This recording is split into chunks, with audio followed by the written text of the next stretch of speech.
स्थापकाय च धर्मस्य सर्वधर्मस्वरूपिणे अवतारवरिष्ठाय रामकृष्णाय ते नमः। जननीं शारदां देवीं रामकृष्णं जगद्गुरुं पादपद्मे तयो श्रित्वा प्रणमामि मुहुर्मुहुः। नमः श्रीयतिराजाय विवेकानन्दसूरये सच्चित्सुखस्वरूपाय स्वामिने तापहारिणे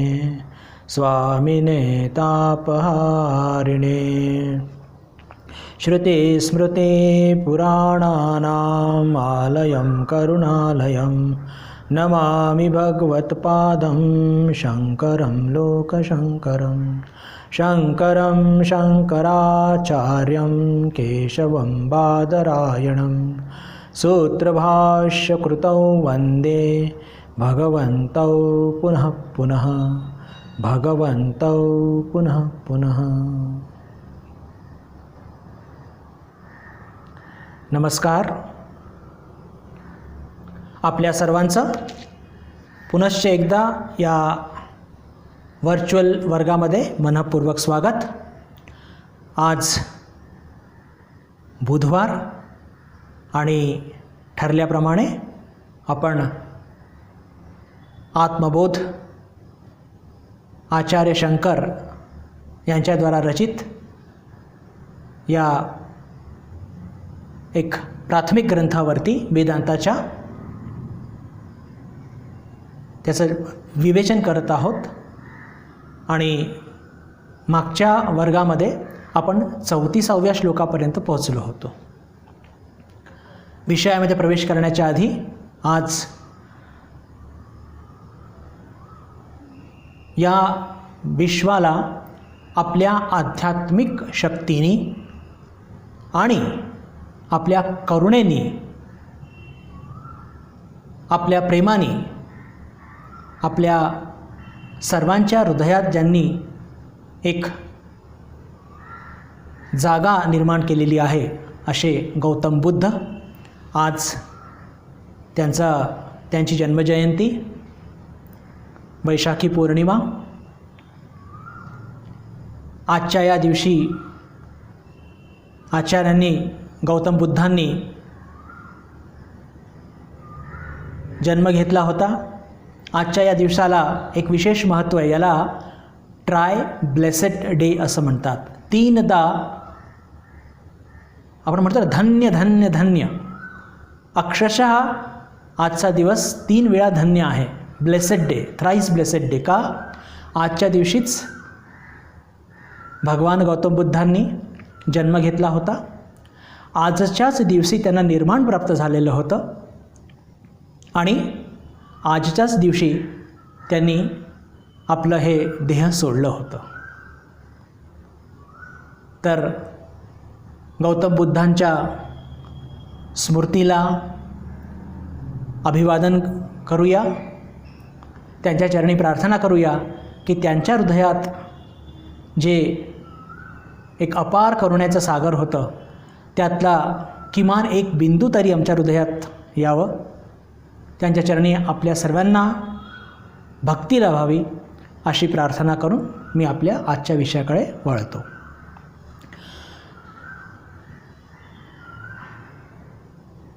आपण जी चर्चा करत आहोत बंधू भगिनींनो, श्रवण मनन निदिध्यासनम. आणि त्यात आपण बघितलं की 30 आणि 31 हे 2 श्लोक याची चर्चा केली होती. त्यात आत्मतत्वाबद्दल म्हणजे आचार्यांनी श्रवणात्मक वर्णन केलेलं आहे की जे आपण श्रवण केलं पाहिजे. त्याच्यानंतर 32 आणि 33 हे 2 श्लोक असे होते मननम. मननम म्हणजे काय की ज्याच्यावरती आपल्याला मनन करायचं आहे आणि आपल्या मनात कोणत्याही प्रकारचे संशय जर असतील तर त्या 2 श्लोकांच्या माध्यमातून आचार्यांनी ते दूर करण्याचा प्रयत्न केलेला आहे. मननम. आणि म्हणजेच काय, मननमच्या माध्यमातून आपल्याला संशयरहित आत्मतत्वाच्या बद्दल वृत्तिज्ञान प्राप्त होतं. वृत्तिज्ञान म्हणजे काय की बौद्धिक ज्ञान प्राप्त होतं, अनुभव येत नसतो. आणि त्याच्यानंतर निदिध्यासनम. मागच्या वेळेस याची सखोल चर्चा केली होती आणि पुढच्या आता 34 ते 40 या श्लोकापर्यंत निदिध्यासनम. आणि निदिध्यासनमची आपण एक ओळीची परिभाषा दिली होती की जे विचार, जे प्रलोभनं आपल्याला खालती खेचतात, म्हणजेच शारीरिक स्तरावर या सांसारिक स्तरावर, त्याच्या विरुद्ध विचार आपल्या मनात आणायचा आणि त्याच्यावर ध्यान करायचं. त्याच्या विरुद्ध विचार आपल्या मनात आणायचा आणि त्याच्यावर ध्यान करायचं, त्याला म्हणतो निदिध्यासनम. म्हणजे एक ओळीची परिभाषा. याचं मागच्या वेळेस पण बऱ्यापैकी चिंतन केलेलं आहे आणि त्यातून 34वा श्लोक जो होता त्याचं पहिली ओळ झालेली होती, त्याची थोडीशी उजळणी करूया आणि मग पुढे जाऊया. निर्गुणो निष्क्रियो नित्यः निर्विकल्पो निरंजनः निर्विकारो निराकारो नित्यमुक्तोस्मी निर्मलः. म्हणजे पहा, आपल्याला एक विचार सत्वत असतो नेहमी की कल्पना करा की एक मुलगा आहे, 2 मुलं आहेत. एका मुलामध्ये खूप काही गुण आहेत, एका मुलामध्ये तितकेसे गुण नाही. ज्याच्यामध्ये भरपूर गुण आहेत त्याची स्तुती होत आहे, ज्याच्यामध्ये जरा गुण कमी आहेत तो जरा त्याच्या मनामध्ये द्वेष उत्पन्न होतो आहे, ज्याची स्तुती होती त्याच्याप्रती. तर अशा वेळेस काय करावं? मी निर्गुण आहे याच्यावरती चिंतन करावं. एवढंच नव्हे तर पहा, गुण हे कुठे असतात? आता याचे बरेच पैलू आहेत, मागच्या वेळी चर्चा केली होती, फक्त पुनरावृत्ती करतोय मी एकदम धावती. प्रकृतीमध्ये जे काहीही उपलब्ध आहे प्रत्येकामध्ये गुण असतात. हे जे बाहेर काही दिसतंय सगळं, प्रत्येकामध्ये काही ना काही गुण आहे. रंग आहे, रूप आहे, उंची आहे, वृंदी आहे, वजन आहे, वगैरे वगैरे वगैरे. पण आत्मतत्वामध्ये न रुंदी आहे, न उंची आहे, न वजन आहे, न कोणत्या प्रकारचे गुण आहेत. आणि अंतःप्रकृती जर म्हटली तर अंतःप्रकृती म्हणजे आपल्या अंतःकरणात नाना प्रकारचे दोष आहेत. तर आत्मतत्व अंतःप्रकृतीच्या सुद्धा पलीकडे आहे. म्हणजेच काय, आपल्या मनामध्ये काय काय दोष आहेत? काम, क्रोध, लोभ, मोह, मद, मत्सर, त्या सगळ्यांच्या पलीकडे आहेत. किंवा असं म्हटलं तरी चालेल, सत्व, रजस, तमस 3 गुण या 3ही गुणांच्या पलीकडे आहे. आणि जेव्हा हे 3 गुण आपल्याला छळतात तेव्हा आपण काय निदिध्यासन करावं, काय ध्यान करावं? त्या गुणांच्या विरुद्ध की मी काय आहे? निर्गुण. याची चर्चा मागच्या वेळेस केली होती. निष्क्रियो. आत्मतत्व हे नेहमी अक्रिय, निष्क्रिय असतं. ज्या दिवशी आपल्याला खूप काही कामं असतं, आपलं मन उद्विग्न होऊन जातं, मलाच इतकं काम करावं लागतं, तेव्हा आपण काय विचार करावा? आत्मतत्वाच्या निष्क्रिय हे जर त्याचं लक्षण आहे, स्वरूप लक्षण, त्याच्यावरती ध्यान करावा की मी तर आत्मा आहे. हे शरीरचं कार्य करत आहे, करू देत. मी तर आत्मा आहे, निष्क्रिय. निर्गुणो निष्क्रियो नित्यः. नित्यचा 4 अर्थ बघितले होते.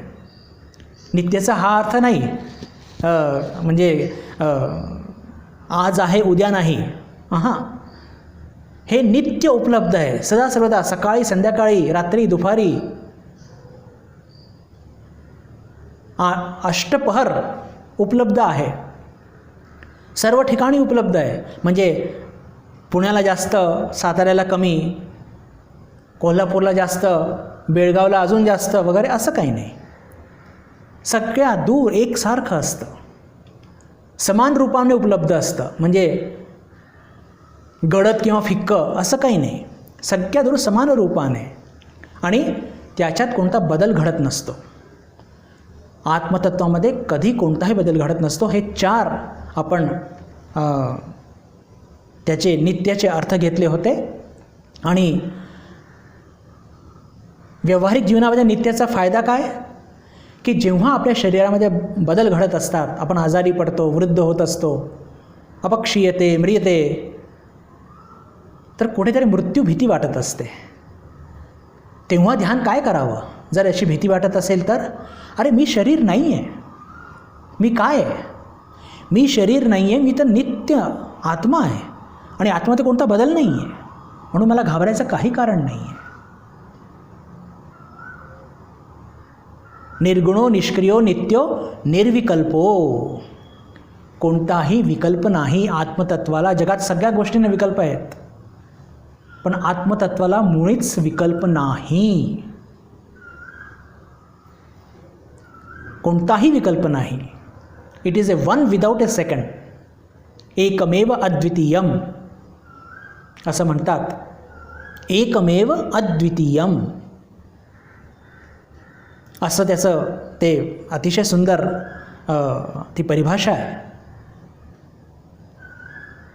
याची थोडी विवेचन मागच्या वेळेस एक दोन बिंदू सुटून गेले होते की पहा, निर्विकल्प म्हणजे काय की आत्मतत्वामध्ये कोणताही विभाग किंवा विभक्ती नाही आहे,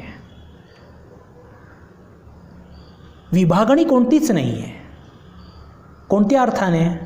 की पहा, आपण आत्ता मायाच्या राज्यात आहोत आणि आपण जेव्हा काही लौकिक ज्ञान प्राप्त करतो, कल्पना करा या मोबाईलचं ज्ञान मला प्राप्त करायचं आहे, तर काय होणार?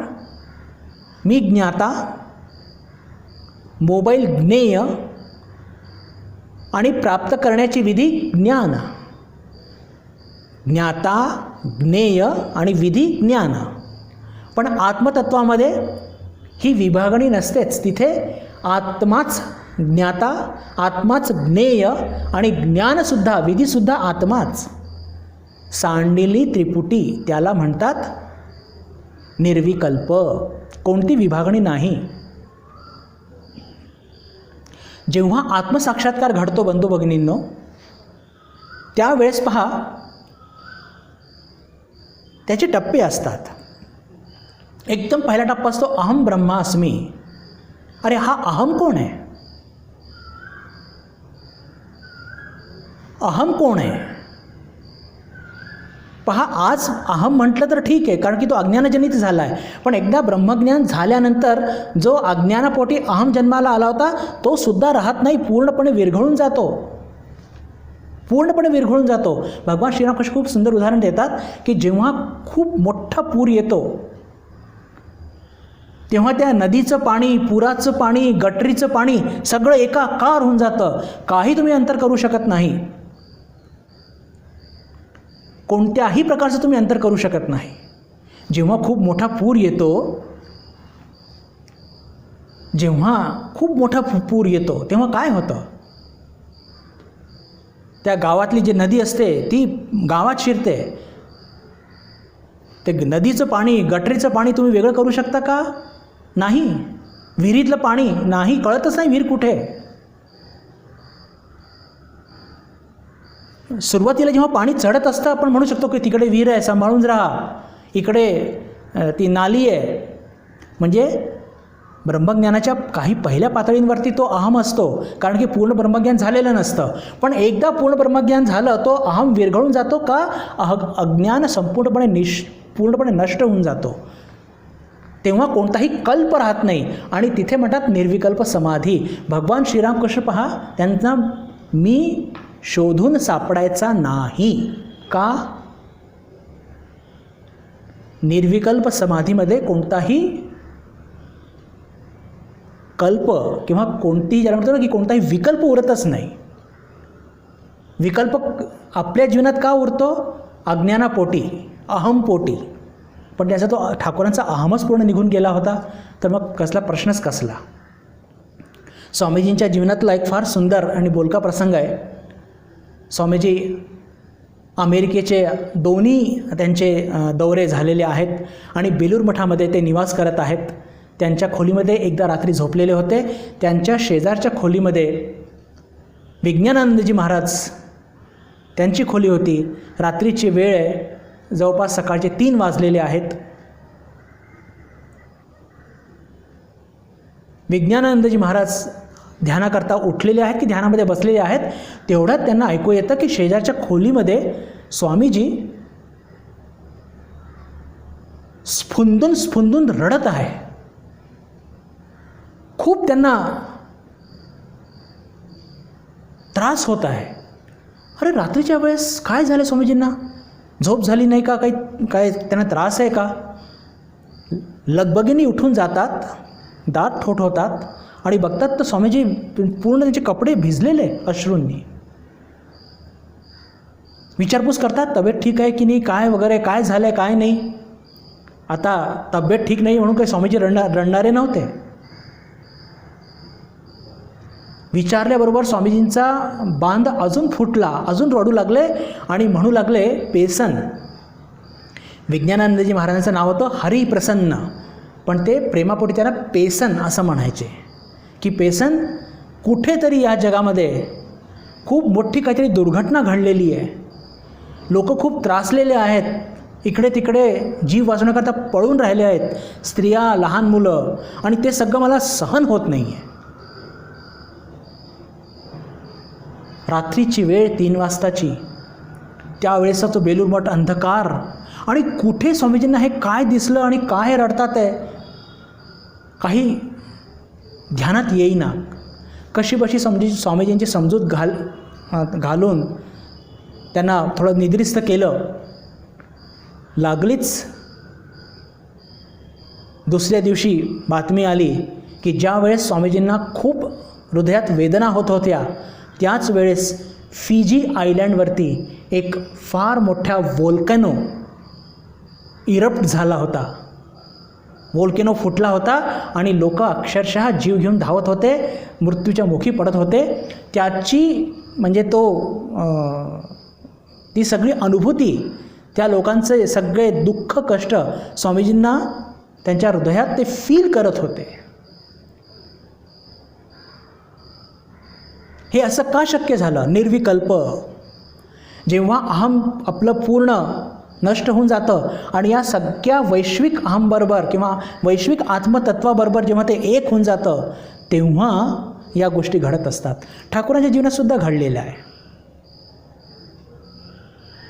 ठाकूरांच्या जीवनातसुद्धा त्या सगळ्या घटना घडलेल्या आहेत. तर आपल्याला चिंतन काय करायचं? जेव्हा या जगामध्ये आपल्याला हे सगळं जग विभक्त वाटतं आणि त्या विभक्त वाटत असतं, तेव्हा आपल्याला त्रास होत असतो, तेव्हा काय चिंतन करावं की मी निर्विकल्प आहे, मी सच्चित आनंद आत्मा आहे, आणि असा आत्मा आहे की ज्याच्यात कोणताही विकल्प नाही आहे.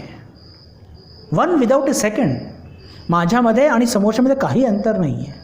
असा विचार आला म्हणजे समजा कोणी आपला अपमान केला असेल, आपल्याला अपमान नाही वाटणार, किंवा आपल्याला अपमान करायची इच्छा पण नाही होणार. कदाचित समोरच्याने आपला अपमान केला असेल, पण आपल्याला त्यांची अपमान करण्याची कधी इच्छा नाही होणार. कधी ज्याला म्हणतो ना की कोणी आपल्याला मारलं किंवा आपले अपमान केला तर लागलीच त्याचा प्रतिशोध घ्यायची इच्छा होते आपली, ती प्रतिशोध घ्यायची इच्छा नाही होणार. माताजींच्या जीवनात किती प्रसंग असे आलेत. मागच्याच काही व्याख्यानांमध्ये आपण बघितलं होतं की माताजींचं किती अपमान त्यांच्याच रक्ताचे नातेवाईक करत होते. त्यांचे भाऊ, राधू, काही त्यांच्या जवळपासच्या महिला भक्तसुद्धा अपमान करायच्या द्वेषापोटी, पण माताजी कधी प्रतिक्रिया नाही द्यायच्या. का? निर्विकल्प. ते एकत्वाचा अनुभव त्यांना तो प्रत्येक क्षणी असायचा, म्हणून तो अपमान त्यांना अपमान वाटायचाच नाही. असो, ते झालं निर्विकल्प. निर्विकल्प निरंजन, कोणत्याही प्रकारची मलिनता नाही. कोणत्याही प्रकारची मलिनता नाही म्हणजे काय? ज्या गोष्टी या प्रकृतीच्या आत असतात त्याच्यामध्ये मलिनता असते. प्रकृतीच्या पलीकडे जे असतं त्यात कधी मलिनता येत नसते कोणत्याही प्रकारची. म्हणून आत्मतत्व निरंजन, म्हणजे संगदोषसुद्धा नसतो. आता पहा, ते आत्मतत्व सगळ्या दूर आकाशासारखं पसरलेलं आहे आणि आपण त्याच्या संगतीमध्ये आहोत, तर आपले दोष त्याला लागतील का? नाही. संगदोषसुद्धा नाही. मागच्या वेळेस आपण 2 बैलाची गोष्ट, ढवळ्याच्या शेजारी पवळा बांधला, वाण नाही पण गुण लागला. म्हणजे आत्मतत्वाचे गुण तर आपण काही घेतच नाही तेवढी म्हणजे कळूनसुद्धा, पण तो आपले काही आपले जे दुर्गुण आहेत ते कधी त्याच्यावरती प्रभाव टाकू शकत नाही. निरंजनः निर्विकारः. निर्विकारः म्हणजे काय? निर्विकारः म्हणजे की पहा, आपण या प्रकृतीच्या या मायाच्या राज्याच्या अधीन आहोत आणि आपलं अंतःकरण आहे, मन बुद्धी चित्त अहंकार, आणि ते आहे तर आहे, त्याच्याबरोबर अजून काय आहे? त्याच्याबरोबर या जगाचे जे काही प्रलोभनं असतात त्यांना प्रलोभित होत असतो. अपमानाला बळी पडतो, मानाला बळी पडतो, प्रतिक्रिया देतो, काम क्रोध लोभ मोह मद मत्सर या सगळ्या गोष्टींशी आपला सतत संबंध आहे. कशामुळे? कारण की आपलं हे जे अंतःकरण आहे हे प्रकृतीच्या अधीन आहे आणि म्हणून त्याच्यामध्ये हे सगळे विकार उत्पन्न होत असतात. सुख दुःखसुद्धा विकार आहे, पण आत्मतत्वामध्ये कोणतेही विकार नाही. का? कारण की ते मायाच्या पलीकडे आहे. निर्विकार, कोणतेही कितीही प्रलोभन आले त्याला काही फरक पडत नाही. कितीही सुख आले काय, कितीही दुःख आले काय. आपल्याला काही आपल्या मनासारखं झालं लागलीच सुखी होतो, मनाविरुद्ध झालं तर लागलीच दुःखी होतो, लागलीच दुःखी होतो. पण हे जे आत्मतत्व आहे ते कधी सुखी पण होत नाही, कधी दुःखी पण होत नाही. हे जे आत्मसाक्षात्कारी पुरुष असतात बंधू भगिनींनो, यांच्या जीवनामध्ये जर बघितलं तर हे तर सुद्धा ठाकूर आपण बघितलं वचनामृतमध्ये बघतो की लोकांच्या म्हणजे भक्तांच्या सुखाबरोबर सुखी व्हायचे आणि लोकांच्या दुःखाबरोबर दुःखीसुद्धा व्हायचे. स्वामीजींचा किती अपमान झाला, किती मान झाला, तरी कोणत्याही प्रकारची त्यांच्यावरती प्रतिक्रिया नसायची. मग जेव्हा ठाकूर सुखी व्हायचे तर तो विकार नव्हता का? आपण बघतो की कितीदा कीर्तनाच्या आनंदामध्ये किती नाचायचे ठाकूर, किती आनंद करायचे.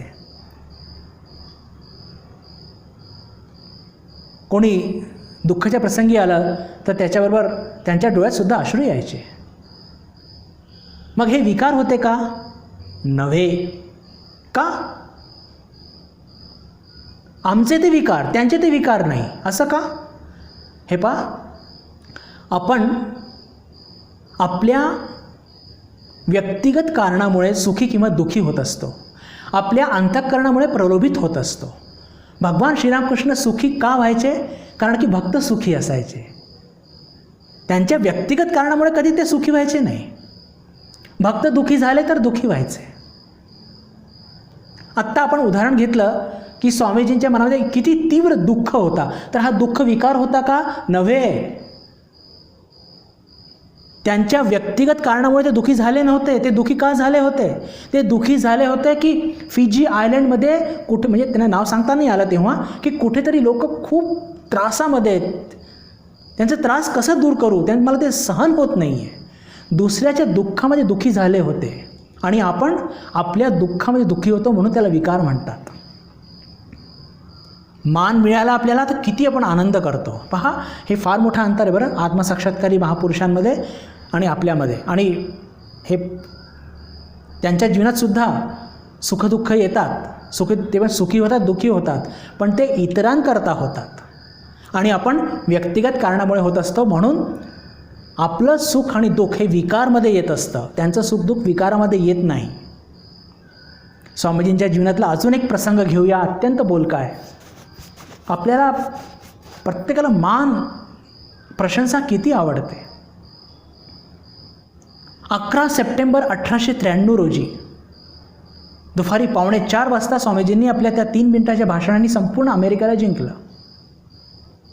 संपूर्ण अमेरिका काय, संपूर्ण विश्वाला जिंकलं.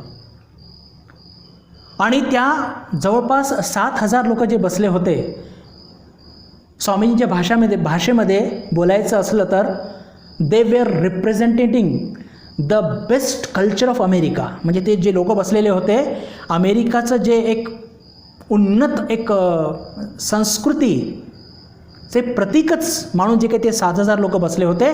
आणि अशा लोकांनी स्वामीजींना कोणीही न सांगता उत्स्फूर्त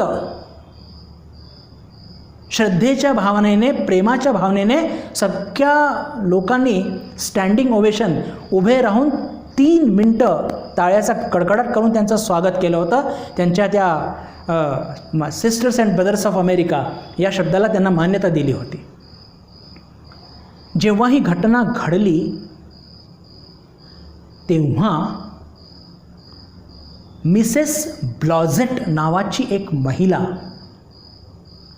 त्या हॉलमध्ये उपस्थित होती. हे पहा, घटनाच्या तपशिलामध्ये हारून जाऊ नका. आपल्याला काय आपण म्हणजे काय विवेचन करत आहोत? निर्विकारः, काम, क्रोध, लोभ, मोह, मद, मत्सर यांनी आपण आपल्या मनामध्ये विकार उत्पन्न होतात. मान सन्मान मिळाला की आपण सुखीदुःखी होतो, याला विकार म्हणतात. पण आत्मसाक्षात्कारी महापुरुषांच्या जीवनामध्ये कोणतेही विकार नसतात, कितीही मोठा सन्मान मिळू दे.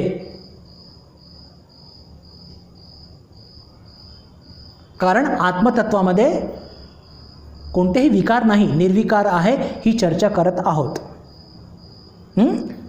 हा दुवा विसरू नका. मी घटनाकडे पुन्हा जातो. मिसेस ब्लॉझेट एक प्रौढ महिला, जेव्हा तो टाळ्याचा गडगडाट होत होता, सगळे पुरुष स्त्रिया स्वामीजींना एक छोटा स्पर्श करण्याकरता, त्यांचा पवित्र स्पर्श घेण्याकरता धक्कामुक्की करत होते. असला काहीतरी तो सीन त्या मिसेस ब्लॉझेटनी बघितला आणि त्यावेळेस त्यांच्या मनामध्ये एक प्रश्न निर्माण झाला होता. त्या म्हणतात आपल्या मनामध्ये की well my lad, if you can digest this honour I will consider you as a god. माझ्या बाळा, या सन्मानाला जर तू पचवू शकला अमेरिकेमध्ये, तेव्हा मी तुला समजेन की तू खरंच ईश्वर आहे. Well my lad, if you can digest this honour then I will consider you as a god. हा विचार त्यांच्या मनाला शिवून गेला. सभा संपली, तो पूर्ण मेळा संपला. स्वामीजी वेदांताचा प्रचार करू लागले आणि प्रचार करता करता ते 1000 आयलंड पार्कला गेले. तिथे काही निवडक शिष्यांना घेऊन त्यांनी ते इन्स्पायर टॉक्स नावाचे वर्ग घेतले. तिथे मिस मॅकलाउडसुद्धा उपस्थित होत्या. शेवटचे काही दिवस उरले होते. अचानक एक टेलिग्राम येतो मिस मॅकलाउडला पासाडेनाहून, अमेरिकेच्या जवळपास मध्य पश्चिममध्ये आहे छोटंसं गाव. मिस मॅकलाउडला एक टेलिग्राम येतं पासाडेनाहून. एक बाई टेलिग्राम पाठवते की तुमचा भाऊ मरणासन्न आहे, माझ्या घरी तो माझा अतिथी म्हणून आहे. त्यांनी सांगितलं आहे की तुम्ही लवकरात लवकर या, म्हणजे तुम्ही त्यांची भेट होऊ शकेल.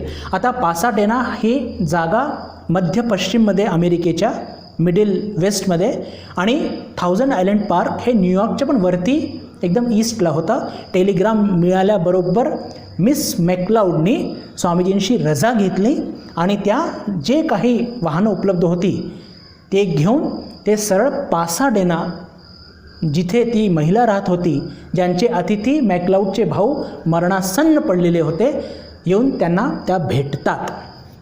घटना थोडीशी मोठी पण लक्षात घ्या. आपण चर्चा करत आहोत की आत्मसाक्षात्कारी महापुरुष त्यांना कितीही सन्मान मिळू दे, त्या सन्मानाने त्यांच्या मनावरती काही परिणाम होत नाही. मिसेस मॅकलाउड त्या पासाडेनामध्ये त्या महिलांच्या घरी त्या खोलीत शिरतात जिथे त्यांचा भाऊ मरणासन्न आहे. भावाशी बोलतात. शेवटची भेट, दोघांनी आनंद होतो. पण मिस मॅकलाउडला इतका आश्चर्य होतो की जिथे त्यांचा भाऊ ज्या बेडवरती झोपलेला आहे त्या बेडवरती स्वामी विवेकानंदांचा एक मोठा poster, the cyclonic Hindu monk असा मोठा पोस्टर लावलेला आहे. आपल्या आश्चर्य आणि आनंदाला त्या दाबतात. आधी भावाशी मनसोक्त बोलून घेतात. बोलणं झालं 2-3 तास नंतर मग त्या विचारतात त्या घर मालकीणला की हा कोण आहे हो, हा कोणाचा तुम्ही फोटो लावलेला आहे. तेव्हा त्या महिला आपल्या चेहऱ्यावरती अभूतपूर्व श्रद्धेचे एक भाव आणून त्या बाई, ती महियसी विदुषी महिला सांगते की या जगामध्ये जर ईश्वर म्हणून, देव म्हणून वावरायचा कोणी अधिकार आहे तर त्या फक्त याच माणसाला आहे. काय शब्द आहे बघा. ती बाई काय म्हणते की या पृथ्वी तलावरती ईश्वर म्हणून, देव म्हणून कोणाला वावरायचा जर अधिकार आहे तर तो हाच व्यक्ती आहे. मिस मॅकलाउड विचारतात, तुम्ही इतकं मोठं वाक्य कसं काय बोलताय? म्हणे हो, म्हणजे 3 वर्ष आधी 1893ला 11 सप्टेंबर रोजी एक महासभा भरली होती. त्या महासभेमध्ये मी या मुलाला बघितलं आहे. मुलगा असा शब्द का वापरतात ते कारण की त्यांचं वयस तसं असतं. स्वामीजी त्यांच्या मुलासारख्याच होते आणि त्या सभेमध्ये मी उपस्थित होते आणि काय सन्मान म्हणे या मुलाला मिळालेला आहे तो मी माझ्या डोळ्यांनी बघितला आहे. आणि तेव्हा मी विचार केला होता की जर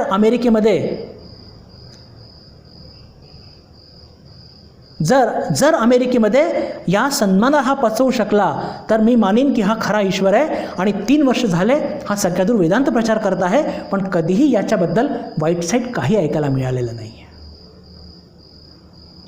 त्या महिला दुसऱ्या तिसऱ्या कोणी नाही, त्या मिसेस ब्लॉझेटच होत्या. मिस मॅकलाउड थक्क झाल्या आणि त्यांनी म्हटलं की जर तुमच्या या सुंदर मोठ्या घरामध्ये ही व्यक्ती जर इथे राहायला आली तर तुम्हाला आवडेल का? तिला आश्चर्य होतं की तुम्ही त्यांना कसं ओळखता. आणि मी त्यांचेच वर्ग आता अटेंड करून येत आहेत.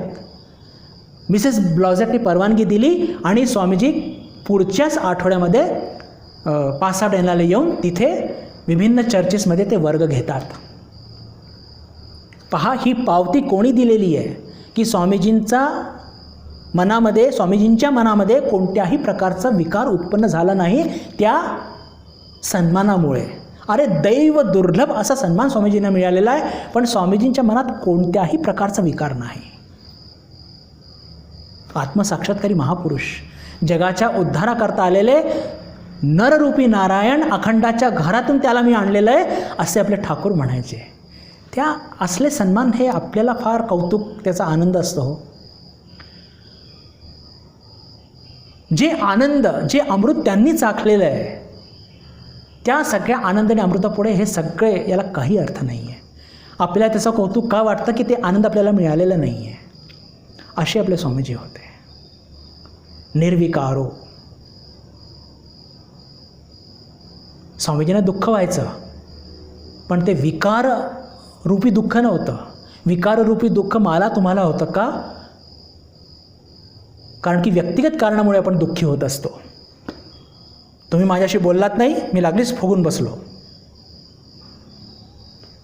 अहंकार, अज्ञानजनित अहंकार, हे दुःख आहे, हे विकार आहे. स्वामीजी दुःखी व्हायचे म्हणजे का व्हायचे? दुसऱ्यांच्या दुःखामध्ये दुःखी व्हायचे. माताजी दुःखी व्हायच्या, रडायच्या, भक्तांच्या दुःखामुळे रडायच्या. भक्त आनंदित झाले, माई आनंदित व्हायच्या. पण त्यांना कोणी काही दिलं किंवा काही सन्मान केला, अर्थातच एक कर्टसी म्हणून आनंद, कृतज्ञता व्यक्त करतो, पण या सगळ्या गोष्टींच्या पलीकडे ते असतात. निर्विकारो, निराकारो. आता ह्याच्यामध्ये कसं आहे की इतके उदाहरणं दिले जाऊ शकतात, पण शेवटी एक वेळेची मर्यादा आहे. मागच्या वेळेस पण आपण भरपूर चर्चा केली होती.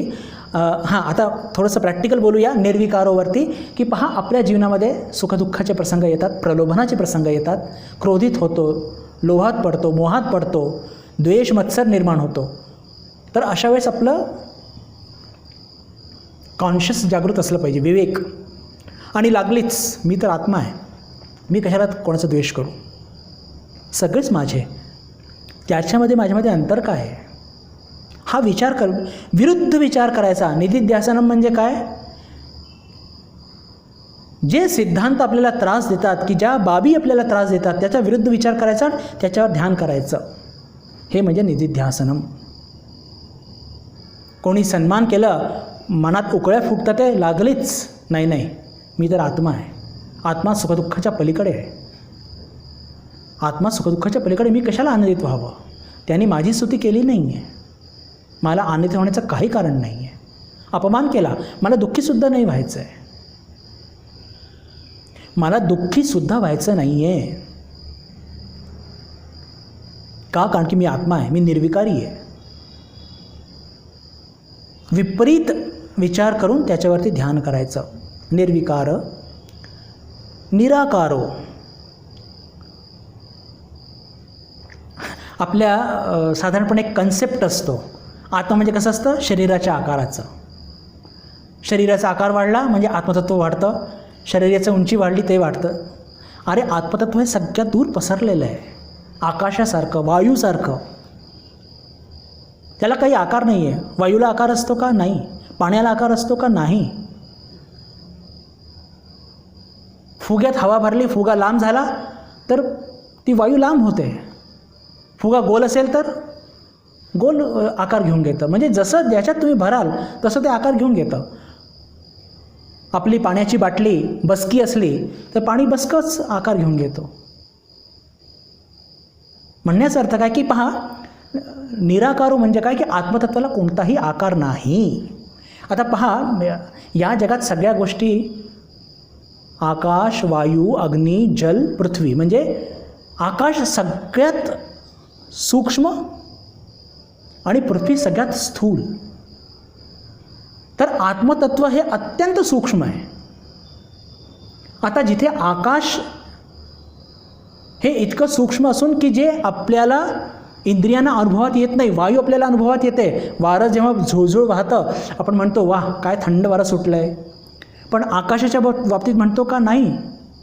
फक्त इथे अवकाश किंवा आकाश आहे पसरलेला आणि त्याची एकच पावती आहे. काय? की जेव्हा आपण बोलतो, मी बोलतोय, आपण ऐकत आहात, आपण बोलता मी ऐकतो, तर त्याला त्या साऊंड वेव्सला ट्रॅव्हल करण्याकरता काय ते मीडियम पाहिजे असतं. Without medium it can not travel. ते ट्रॅव्हल नाही करू शकत आणि तेच आकाश आहे. तीच त्याची पावती आहे. आणि या आकाश इतका सूक्ष्म आहे की जे आपल्या इंद्रियांना गम्य नाही आहे, याच्यापेक्षा अनंत पटीने ते आत्मतत्व ते सूक्ष्म आहे. तर ते इंद्रियांना कसं गवसणार? आणि जेव्हा वायू आणि जल सारख्या सूक्ष्म पदार्थांना जे इंद्रियगम्य आहे त्यांना आकार नाही, वायूला आकार नाही, तर आकाशाला कुठनं आकार येणार? आणि जेव्हा आकाशाला आकार नाही तर त्याच्यापेक्षा अनंत पटीने सूक्ष्म असलेलं आत्मतत्व, त्याला कुठे आकार असणार? शक्यच नाही. ते आत्मतत्व कसं आहे? या संपूर्ण जगामध्ये कान्याकोपऱ्यात पसरलेलं आहे, एकदम पूर्णपणे पसरलेलं आहे. तर जेव्हा आता याच्यावरती निधिध्यासन कसं करायचं की पहा, जेव्हा आपण आपल्याला या देहामध्ये सीमाबद्ध असं समजतो, अरे काय मला तिथे जायचं होतं पण आता इतक्या लवकर कसं पोहोचू, इथून मला मुंबईला पोचायचं आहे पण आता काहीच उपलब्ध नाही आहे आणि कशी जीवाची घालमेल होती, इतकं महत्त्वाचं माझं काम आहे, मी तिथे पोहोचू शकत नाही. मी तिथे पोहोचू शकत का नाही? कारण की आपण आपल्याला या देहामध्ये सीमाबद्ध समजतो. लक्षात येतं आहे का मी जे म्हणू इच्छितो? की या गोष्टी म्हणजे आपण काय समजतो की अरे मी मुंबईला मला पोचायचं आहे पुढच्या 1 तासामध्ये आणि मी नाही पोचू शकत आहे, माझं इतकं नुकसान होणार आहे, मला इतके फार महत्त्वाची तिथे मीटिंग आहे. मनामध्ये अस्वस्थता आलेली आहे की हे शरीर पोहोचू शकत नाही 1 तासामध्ये. का? आपण स्वतःला या शरीरामध्ये सीमाबद्ध समजतो. मग अशा वेळेस काय करावं? मी आत्मा आहे, मी शरीर सीमाबद्ध नाही आहे. मी यावेळेस मुंबईला पण आहे, मी यावेळेस न्यूयॉर्कला सुद्धा आहे, मी लंडनला सुद्धा आहे, मी पुण्याला सुद्धा आहे, मी साताऱ्याला सुद्धा आहे, मी नगरला सुद्धा आहे. सगळ्यात दूर मीच आहे. मी सीमाबद्ध नाही आहे, मी या शरीराशी बांधलेलो नाही आहे. मी या शरीराशी बांधलेलो नाही आहे. असं सतत विचार केल्याने हे पहा, हे सगळे आत्मतत्वाचे स्वरूप लक्षणं आहेत बरं. स्वरूप लक्षणं आहेत. या गोष्टींपासून आत्मा कधीही ढळत नसतो. म्हणून याच्यावरती सतत चिंतन मनन करावं. निर्विकारो निराकारो. निराकारोचं त्याचं प्रॅक्टिकल इम्प्लिमेंटेशन काय आहे की जेव्हा जेव्हा आपल्याला या शरीराची सीमाबद्धता जाणवत असेल, लागलीच ध्यान करायचं की मी सीमाबद्ध नाही आहे. या जगाच्या कोपऱ्या कोपऱ्यामध्ये मीच पसरलेला आहे. कदाचित मी मिटिंगला जाऊ शकत नाही मुंबईला, पण तो विचारच नाही आणायचा. होत आहे तर होऊन जाऊ दे नुकसान, पण कमीत कमी मी सीमाबद्ध तरी नाही आहे. नुकसान तर गेल्यानंतर सुद्धा होऊ शकतं. मीटिंग फसली तर सोडा, तो भाग आपल्या चर्चेचा नाही आहे. विषय चर्चा करायची नाही. पण जेव्हा जेव्हा कोणत्याही कारणामुळे आपल्याला असं बोध होत असेल की मी सीमाबद्ध आहे, तेव्हा लागलीच या संपूर्ण जगामध्ये, अमेरिकेपासून तर पुण्यापर्यंत, लंडनपासून तर एकदम बिलकुल नगरपर्यंत मीच मी आहे. अणुरणिया तोकडा तुका आकाशा एवढा. मी अणुपेक्षाही छोटा आहे आणि मी आकाशापेक्षा मोठा आहे. सर्वात दूर पसरलेला मीच आहे. निर्विकारो निराकारो नित्यमुक्तोस्मी निर्मलः. नित्यमुक्तोस्मी. पहा, या शब्दाला फार महत्त्व आहे. याच्यावरती पण नित्य शब्द आला होता बरं, आणि इथे सुद्धा आला आहे. हे रिपिटेशन नाही आहे, पुनरावृत्ती नाही आहे. नित्यमुक्तोस्मी म्हणजे काय आहे की या क्षणीसुद्धा आत्मतत्व मुक्त आहे बरं. याची चर्चा मागच्या वेळेस केली होती आपण, तरी कन्सेप्ट अजून स्ट्रॉंग होण्याच्या दृष्टीने थोडं अजून याच्यावर चर्चा करूया की या क्षणीसुद्धा जी आत्मतत्व आहेत ते पूर्णपणे मुक्त आहे, ते कोणत्या बंधनात नाही आहे. एक उदाहरण घेऊन समजण्याचा प्रयत्न करूया की एक आपण परात घेतली मोठी, त्यात पाणी भरलं पूर्ण, 12 वाजता ठेवलं पॉलिक्लिनिकच्या समोर, आपल्या प्रतिबिंब उमटला. आता तो जो प्रतिबिंब जो उमटलेला आहे, तो प्रतिबिंब स्वतःला समजतो की मी त्या सूर्यापेक्षा वेगळा आहे. याच्यामध्ये त्या सूर्याचा काय दोष आहे? सूर्य दोन आहेत का? सूर्य दोन आहेत का? नाही. सूर्य छोटा आहे का एवढंसं? नाही. सूर्य सीमित आहे का? नाही. पण आता हे सगळं तो समजतोय प्रतिबिंब, अज्ञानापोटी त्याला काय करणार?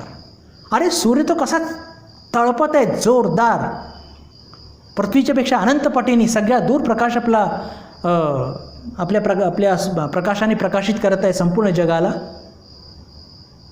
पण आता हा प्रतिबिंब जर आपल्याला समजत आहे की मी छोटा आहे, मी त्याच्यापासून वेगळा आहे, तर याच्यामध्ये त्या सूर्याचा काय दोष? म्हणून नित्यमुक्तोस्मी. मी कसा आहे? नित्यमुक्त आहे. आपल्यामध्ये जे आत्मतत्वाचा प्रतिबिंब उमटलेला आहे, तो अज्ञानापोटी ते प्रतिबिंब त्या अनंत ब्रह्मतत्वापासून वेगळा आहे असं समजतो, तर त्या ब्रह्मतत्वाचा काय दोष? पुन्हा तुम्ही म्हणाल की जर मी मुक्त आहे, नित्यमुक्तोस्मी, मग मला बंधनाचा बोध का होतोय? मला बंधनाचा बोध अज्ञानापोटी होत आहे, कारण की ते जे प्रतिबिंब आहे ते आत्मतत्वापासून वेगळं आहे असं समजतं आहे ना. ते मायाच्या राज्यात पडून गेलं ना. आणि एवढंच नाही, अजून मोठी गडबड काय करतात ते? तो प्रतिबिंब उमटलेला की तो या शरीराबरोबर, मनाबरोबर, बुद्धीबरोबर तो एक होऊन जातो. आणि तो एक होऊन जातो आणि मग म्हणतो की मी शरीर आहे, मी मन आहे, मी बुद्धी आहे, मी अहंकार आहे, मी हे शरीर आहे 5 फूट 5 इंच. पुन्हा तीच गोष्ट भगवान श्रीरामकृष्णांची वचनामृत पडली की सकाळी उठल्यानंतर एक राजा, त्याला विस्मरण झालं, सगळ्या राज्यामध्ये तो दीनवाणा होऊन फिरतोय. त्या राजाचे वडील म्हणतात ते, अरे तू राजकुमार आहे? नाही म्हणे, मी भिकारीच आहे. संपूर्ण राज्यात फिरतो, सगळे लोक त्याला समजवतात, पण तो काही ऐकायला तयार नाही. विस्मरण, अज्ञान इतकं गडद आहे की त्याचे तो बाहेरच येऊ शकत नाही आहे. ती स्थिती आपली आहे. आपण राजा आहोत. त्या अनंत ब्रह्मतत्वाचं प्रतिबिंब आपल्यामध्ये उमटलेलं आहे आणि अज्ञानापोटी ते प्रतिबिंब स्वतःला त्या म्हणजे प्रतिबिंब त्या सूर्याचा त्या ब्रह्मतत्वाचा आहे, पण तरी स्वतःला मी काहीतरी वेगळं आहे, माझी काहीतरी अस्तित्व वेगळंच आहे. अरे तुझं अस्तित्व कुठे आहे? त्या अनंत ब्रह्मतत्वाचं तू प्रतिबिंब आहे. नाही, पण मी वेगळा आहे, मी संकुचित आहे, मी शरीर मन बुद्धी अहंकार इंद्रिय शरीर हे सगळं आहे. म्हणजे हे दोन दोष स्वतःहून अज्ञानापोटी ओढून घेतो आणि आयुष्यभर आपण लाथा खात असतो. आयुष्यभर आपण लाथा खात असतो. हे सगळं कशामुळे घडत असतं? हे सगळं अज्ञानापोटी. जर प्रयत्न केले तर या अज्ञानाच्या बाहेर येऊ शकतो आपण. अरे हे सगळे ऋषी मुनी किती कोकलून कोकलून सांगतात. बेंबीच्या देठापासून आपल्याला सांगतात की अरे तुम्ही शरीर नाही, तुम्ही मन नाही, तुम्ही बुद्धी नाही. मनोबुद्धी अहंकार चित्तानि नाहम न च श्रोत्र जिह्वे न च घ्राण नेत्रे. किती तर सांगायचं. आता काय की हे आचार्य किंवा हे शास्त्रांना कधी पण कंटाळा नाही आहे. जितके वेळा आपण विसरू, जितके वेळा आपण या संसाराच्या मागे जाऊ, तितके वेळा आपल्याला हे आचार्य बिलकुल ठोकून बजावून सांगतील.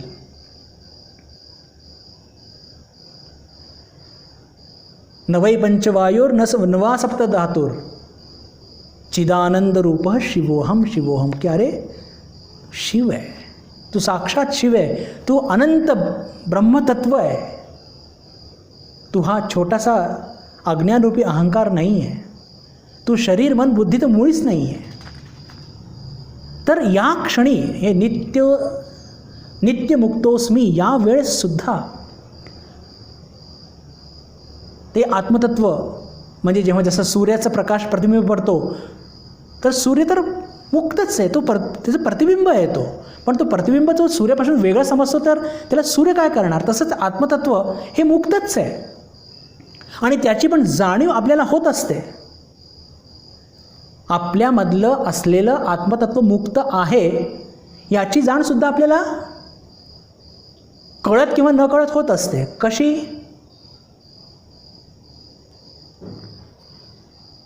जेव्हा या टेबलाचा बोध मी घेतो माझ्या इंद्रियांच्या माध्यमातून, तेव्हा प्रकाश हा उपलब्ध आहे म्हणून मी घेतोय ना. म्हणजे प्रकाश हे उपलब्ध आहे त्याच्याकरता मला वेगळ्याने काही करावं लागत नाही. दिवसा आपण गाडी बघतो, घोडा बघतो, तर सूर्याचा प्रकाश आहे त्याच्यामध्ये आपल्याला ह्या सगळ्या गोष्टी दिसत असतात.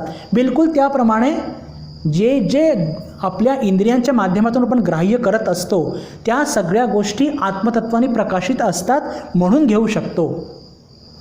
कन्सेप्ट थोडा क्रिटिकल आहे पण समजण्याला काही फार कठीण नाही आहे. म्हणजे आत्मतत्वाची उपस्थिती ही आपल्याला या क्षणीसुद्धा आहे. फक्त आपण ते काय मानत नाही आपण, किंवा ज्या प्रकारे महापुरुषांना याचा अनुभव येतो त्या प्रकारे आपल्याला अनुभव येत नसल्याने आपण त्याच्याकडे लक्ष देत नाही. मी एकदा पुन्हा सांगू इच्छितो की या दिवसा किंवा संध्याकाळी आपण ज्या ज्या गोष्टी आपल्या इंद्रियांना ग्राह्य करत असतो त्या प्रकाशाने प्रकाशित असतात म्हणून बघू शकतो. हा मोबाईल मी बघतोय का? या प्रकाशाने तो प्रकाशित आहे.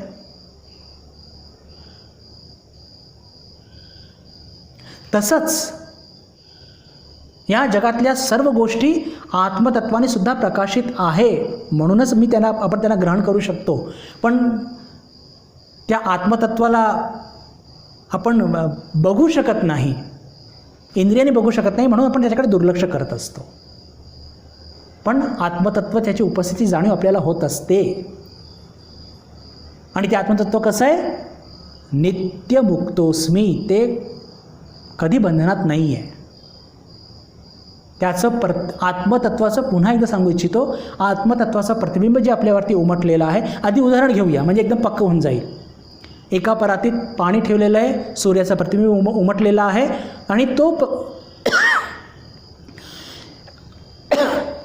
तो उमटलेला प्रतिबिंब तो असा समजतो की त्या सूर्यापासून मी वेगळा आहे.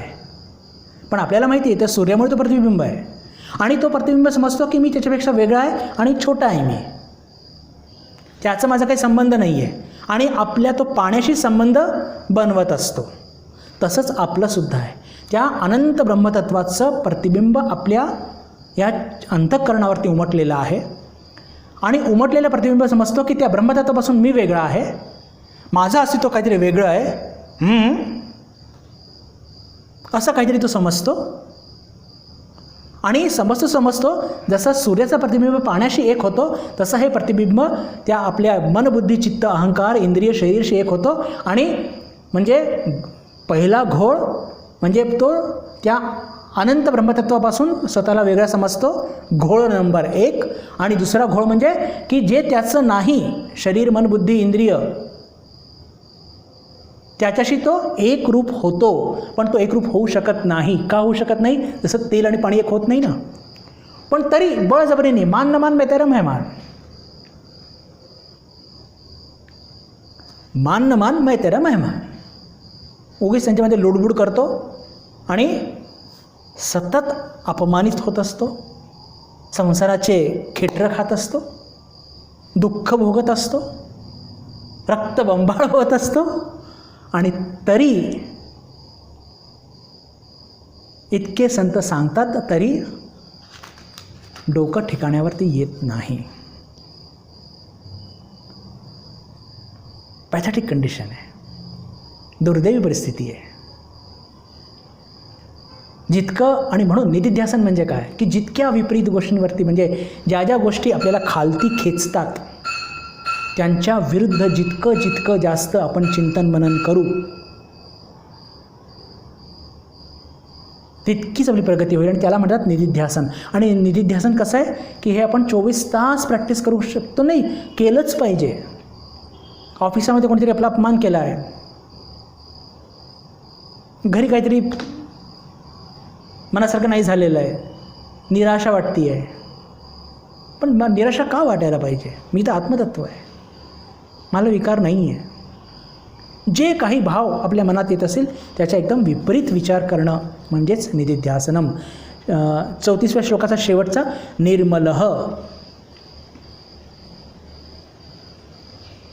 निर्मल म्हणजे पहा, वरती निरंजन आलं आणि खालती निर्मल आलं. म्हणजे सर्व प्रकारचे अंतर्गत दोष मुक्त आहे. संस्कारगत दोष आपण म्हणतो ना की काही लोकांमध्ये काही पैसे वाईट संस्कार म्हणजे संस्कारगतच वाईट असतो. त्याचे म्हणजे मागच्या जन्माचे ते जे इम्प्रेशन्स ज्याला म्हणतो ते त्याला इतके खालती खेचतात की तो बिचारा काहीच करू शकत नाही. आपण म्हणतो की अरे तो संस्कारमध्ये दोष आहे. तर आत्मतत्वाचा जन्मच नाही आणि मृत्यूच नाही तर संस्कार दोष आले कुठे? इटर्नली प्युअर आहे आत्मतत्व. संस्कारगत दोष किंवा अंतर्गत दोष किंवा ज्याला म्हणतो की इनबिल्ट डिफेक्ट. आपल्या आजकालच्या भाषेमध्ये आपण एखादी वस्तू घेतो ना विकत, विकत घेतो आणि म्हणतो अरे हे तुमच्या स्कूटरमध्ये असं कसं काय? ते काय ते इनबिल्ट डिफेक्टच आलं त्याच्यामध्ये असं. तर निर्मल आत्मतत्वामध्ये कोणत्याही प्रकारचा इनबिल्ट डिफेक्ट इनबिल्ट दोष असं काही नाही आहे, म्हणून ते निर्मल आहे. तर जेव्हा जेव्हा आपल्याला निधिध्यासन म्हणजे काय पुन्हा सांगू इच्छितो. निधिध्यासन म्हणजे काय की जे जे दोष आपल्याला संसारामध्ये प्रपंचामध्ये खालती खेचण्याचा प्रयत्न करतात त्या सगळ्या दोषांच्या विरुद्ध विचार करावा, त्याच्यावरती ध्यान करावं, त्याला म्हणतात निधिध्यासनम. वासना जर खूप त्रास देतात तर आपण चिंतन करावं, मी तृप्त आहे, या जगातली कोणतीही गोष्ट मला कधीही प्रलोभित करू शकत नाही. स्वामीजींच्या जीवनातले प्रसंगच घ्या ना. स्वामीजी जेव्हा भारतामध्ये भ्रमण करत होते, भारताला ही अवकाळ का प्राप्त झाली हे जाणून घेण्याकरता किती राजे रजवाड्याने त्यांचे किती मानधरणी केली की अहो अरे तुमच्यासारखे इतके प्रगल्भ विद्वान जर माणसांनी जर या प्रकारे भिक्षेच्या अन्नावर जगायचं तर मग भारताची प्रगती कशी होणार? तुम्ही आमच्या राजाचे प्रधानमंत्री व्हा, मोठे मोठे पदं दिले, मोठे मोठे जाड पगाराची ऑफर दिली, पण या सगळ्या प्रलोभित होणारे स्वामीजी नव्हते. का? आत्मसाक्षात्कारी महापुरुष होते. आत्मसाक्षात्कारी महापुरुष होते एवढंच नाही तर मग काय, तृप्त होते, कृतकृत्य होते. का? कारण की आत्मतत्वामध्ये कोणत्याही प्रकारची वासना नाही. तर आपल्याला जेव्हा वासना छळते तेव्हा आपण काय करावं? मी तृप्त आहे. का? मी आत्मा आहे, मी कृतकृत्य आहे. जगातले कोणतेही प्रलोभन मला प्रलोभित करू शकत नाही, कोणतेही सुख देऊ शकत नाही, कोणते दुःखसुद्धा दुःख देऊ शकत नाही. सतत चिंतन करावं याच आपल्या आत्मस्वरूपावरती. क्रोध आलं तर विचार करावा, मी शांत आहे. आता तसं बघितलं तर स्वामीजींना भयंकर राग यायचा. बरं, स्वामीजींनी जर राग यायचा तर त्यांच्यापुढे फक्त राजा महाराज जाऊ शकत होते, किंवा शारदानंदजी महाराज, किंवा तिसरे शरदचंद्र चक्रवर्ती. मी 3 नाव घेतो आहे. बाकी कोणाची बिशात नव्हती की स्वामीजी जर एकदा शिवाचा अवतार साक्षात, मग हा क्रोध त्यांचा काही विकारपोटी यायचा का? नव्हे. हे पहा, या सगळ्याच्या मागचे मी सायंटिफिक रिझन देतो आहे. बरं, आता स्वामीजी आपले आदर्श आहेत म्हणून त्यांचं काही पण म्हणायचं असं नाही आहे. स्वामीजींना क्रोध यायचा म्हणजे काय? स्वामीजींना दिसत होतं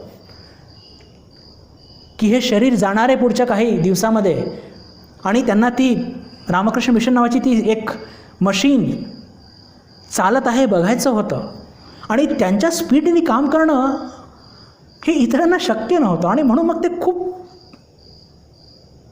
अपसेट व्हायचे. अपसेट म्हणजे कोणत्या अर्थाने? क्रोधित का व्हायचे? तर क्रोधाचा फक्त आकार असायचा, त्याच्यामागे हिंसाची वृत्ती नव्हती. तुमचा माझा क्रोध कशामुळे येतो? द्वेषापोटी, मत्सरपोटी.